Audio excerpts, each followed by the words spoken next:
Hello সবাইকে। তো আজকে কিন্তু একটা মজার ঘটনা ঘটেছে। কী মজার ঘটনা বলবো, অপেক্ষা করে যাও। তো গুড মর্নিং সবাইকে। সকাল সকাল ঘুম থেকে উঠে পড়েছিলাম।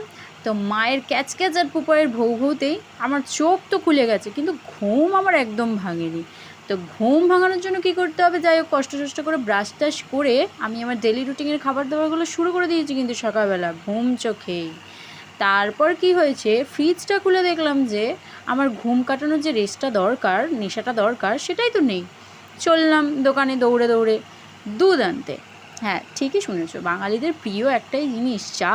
চা ছাড়া কি আর চলে? অবশ্যই। তো রোজ সকালবেলা চা না খেলেও অ্যাটলিস্ট আজকে ভাবলাম একটু চা খাবো। তো মাকেও সাথে সাথে পটিয়ে নিই, আমি চা খাওয়ার সাথে সাথে আমার মাও খেয়ে নেয়।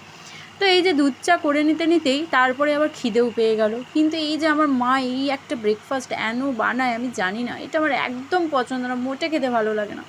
তারপর ছিল সামনে এক ঝুড়ি আম, তার মধ্যে থেকে আম একটা তুলে নিলাম, খেয়েই চলে গেলাম ঝটপট করে স্নান করতে। নিজেকে ধুইয়ে মেজে এসেই সঙ্গে ঠাকুরকে ধূপকাঠি দেখালাম, নাহলে ঠাকুর পাপ দেবে বলেছে। তারপর একটু ক্যাত মেরে, হ্যাঁ এবার ঘটনাটা তোমাকে বলি। দুপুরবেলা আমি টিভি দেখতে দেখতে ক্লিপ নিতেই ভুলে গেছি, তাই জন্য ডাল আর আলু সেদ্ধটাই তোমাকে দেখালাম। তারপর বিকালবেলা কি সুন্দর হাওয়া দিচ্ছিল, তারপর বৃষ্টি, সুন্দর একটা বিকেল, সুন্দর একটা ওয়েদার, দারুণ এনজয় করেছি, দারুণভাবে কাটিয়েছি।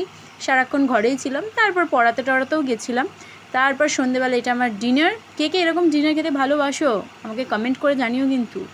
তো চলো, গুড নাইট। আবার একটা অন্য ব্লগে তোমাদের সাথে দেখা হবে। টাটা। পুপাইও টাটা বলছে কিন্তু।